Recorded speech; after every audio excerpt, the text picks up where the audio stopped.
Guys, welcome back. എല്ലാവർക്കും നമസ്കാരം. കയ്യിന്ന് പോയല്ലോ ത്രിമിക്രമാന്ന് പറഞ്ഞ പോലത്തെ ഒരു അവസ്ഥയിലാണ് ഇപ്പോൾ ഉള്ളത്.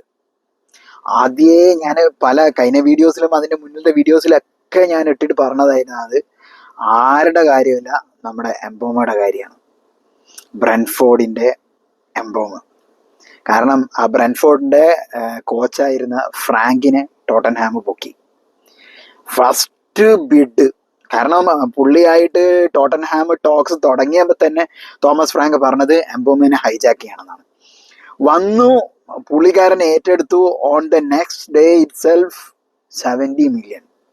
അതായത് നമ്മൾ കൊടുത്ത ഫസ്റ്റ് ബിഡിനെക്കാട്ടും 10 കൂടുതൽ ഫസ്റ്റ് കൊടുത്തതിനല്ല, നമ്മളെ സെക്കൻഡ് ബിഡ് നമ്മൾ പ്ലാൻ ചെയ്തു. നമ്മൾ ഫസ്റ്റ് കൊടുത്തത് 45 + 10 55 ആയിരുന്നു. പിന്നെ നമ്മുടെ സെക്കൻഡ് ബിഡിന്റെ പ്ലാന് 55 + 5 ആയിരുന്നു. നമ്മളത് ഇതുവരെ ഇട്ടിട്ടില്ല, കാരണം ഇപ്പൊ ക്ലോസ്ഡ് ആണല്ലോ, മൺഡേ ആണല്ലോ ഇനി വീണ്ടും ട്രാൻസ്ഫർ മാർക്കറ്റ് ഓപ്പൺ ആവുക. പക്ഷേ ഇവന്മാരത് കൊടുത്തു 70 million തന്നെ. ഒന്നും പറയാൻ പറ്റില്ല. ഇനി ഇറ്റ്സ് അപ് ടു ഹിം. എംബോമയുടെ കയ്യിലാണ് ഡീല്. ആക്സെപ്റ്റ് ചെയ്യണമെങ്കിൽ ചെയ്യാം, അതല്ല അത് റിജക്ട് ചെയ്ത് യുണൈറ്റഡിലേക്ക് വരണമെങ്കിൽ വരാം. പക്ഷേ ഞാൻ ഇപ്പൊ ലേറ്റസ്റ്റ് ആയിട്ട് കണ്ട പോസ്റ്റുകൾ എന്താന്ന് പറഞ്ഞു കഴിഞ്ഞാൽ, എംബോമയ്ക്ക് യുണൈറ്റഡിൽ കളിക്കാൻ തന്നെയാണ് താല്പര്യം. He is not willing to go to Spurs, അങ്ങനെയാണ് കണ്ടത്. പക്ഷേ ഇതിൽ വേറൊരു പ്രശ്നം എന്താ വരിക എന്ന് വെച്ച് കഴിഞ്ഞാൽ, നമ്മൾ ഇപ്പൊ എംബോമ അതിപ്പോ റിജക്ട് ചെയ്തു, ടോട്ടൻഹാമിന്റെ ബിഡ് റിജക്ട് ചെയ്തു, യുണൈറ്റഡിൽ തന്നെ കളിക്കണം എന്ന് താല്പര്യമാണെങ്കിൽ നമ്മുടെ സെക്കൻഡ് ബിഡും മിക്കവാറും ബ്രെൻഫോർഡ് റിജക്ട് ചെയ്യും.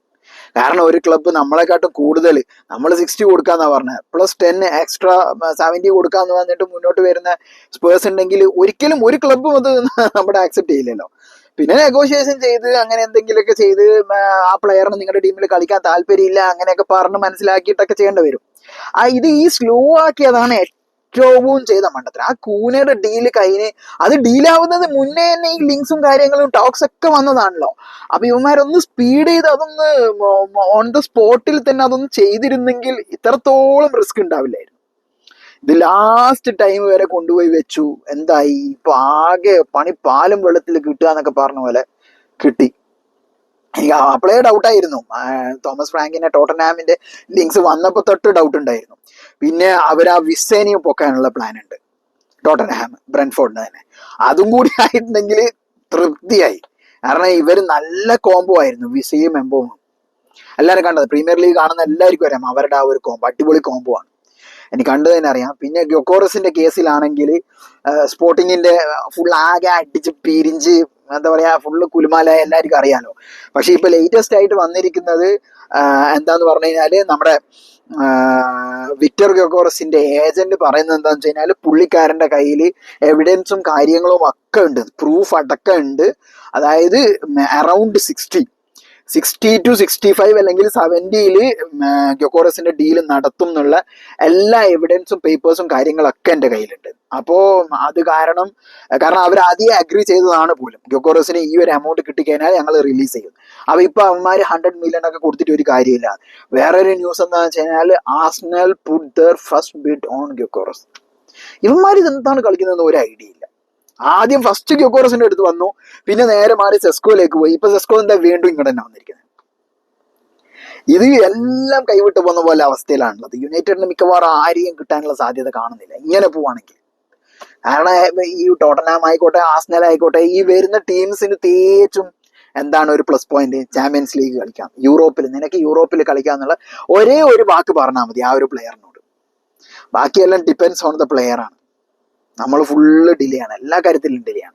ഇനിയിപ്പോൾ ഗ്യോക്കോറസിനെയും കിട്ടുന്നില്ല, ഒസീമനെയും കിട്ടുന്നില്ല, ആരെയും കിട്ടുന്നില്ലെങ്കിൽ ഏറ്റവും എൻ്റെ ഒരു ഓപ്ഷനിൽ താൽക്കാലികം മറ്റേനെ സൈൻ ചെയ്യുന്നതായിരിക്കും. ഇല്ലേല് എന്താ പറയാ, നമ്മുടെ സിറിക്സിനെ വെച്ചിട്ട് തന്നെ മുന്നോട്ട് പോകുന്നത്. പക്ഷെ ആ ഒരു സ്ട്രൈക്കറേ ഉണ്ടാവുള്ളൂ. ഹോയ്ലുണ്ടിനൊക്കെ എന്തായാലും വിറ്റ് കൊടുത്ത് ഒഴിവാക്കുമല്ലോ, ആരെങ്കിലും വാങ്ങുമെന്നൊന്നും അറിയില്ല. ഹോയ്ലുണ്ടൊക്കെ പറഞ്ഞത് കേട്ടില്ലേ, I have contract with United till 2030 എന്നൊക്കെയാ പറഞ്ഞത്. അവനെയൊക്കെ അടിച്ച് ഓടിക്കാൻ ആളില്ലായിട്ട് അവനൊന്നും പോകുന്നില്ല. ഒനാനിയും അതേ അവസ്ഥ. ഒനാനിയും പറഞ്ഞു, ഞാൻ പോകുന്നില്ല, ഞാൻ ഇംപ്രസ്ഡ് ആണ് യുണൈറ്റഡിൽ കളിക്കാൻ വേണ്ടി. എന്തോ ഒരു അവസ്ഥയാണിത്.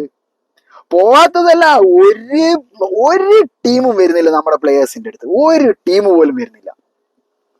ടെൻഹാഗ് മൊട്ടത്തലയാണ്, എന്താണാവോ കളിക്കുന്നത്. എത്ര പൈസയായി കാസ് പണം തുട്ട് മണി മണി എന്ന് പറഞ്ഞതുപോലെ എത്ര പൈസ ഉണ്ടാക്കി ഇപ്പോ.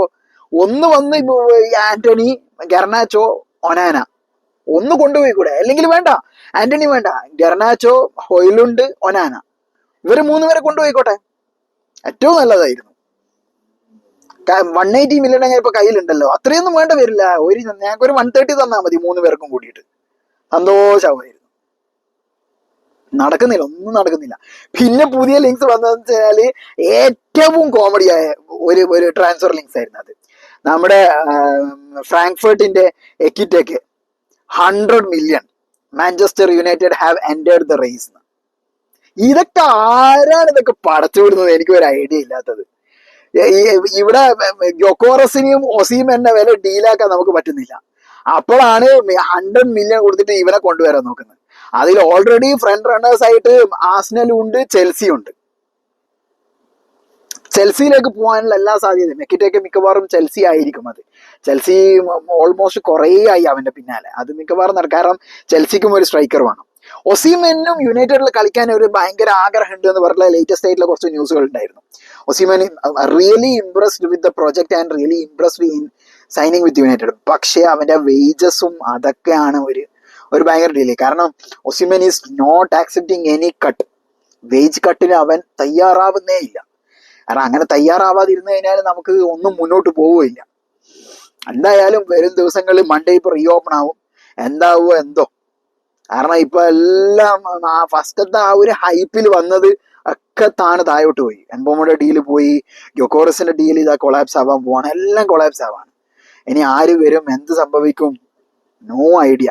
കാരണം ഇതിങ്ങനെ ഡിലേ ആക്കാണ്ട് പെട്ടെന്ന് ചെയ്ത് കഴിഞ്ഞാൽ പ്രീ സീസണിലേക്കെങ്കിലും ഈ ന്യൂ പ്ലേയേഴ്സിനെ അമോറിമിന് കൊടുത്ത് അവരെ സെറ്റാക്കാൻ പറ്റും. അല്ലാണ്ട് ലാസ്റ്റ് അവസാന ടൈമിൽ സക്കറാത്തുൽ മൗത്തിൽ കൊണ്ടുപോയിട്ട് വാങ്ങുക. സക്കറാത്തുൽ മൗത്ത് വെച്ചാൽ അവസാനം മരിക്കാൻ പോകുന്ന സമയത്ത് കൊണ്ടുപോയിട്ട് കൊടുത്തിട്ട് ഒരു കാര്യമില്ലല്ലോ, ഫസ്റ്റ് തന്നെ കൊടുക്കണം.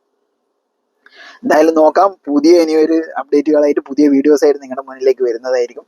അതുവരെ ബൈ.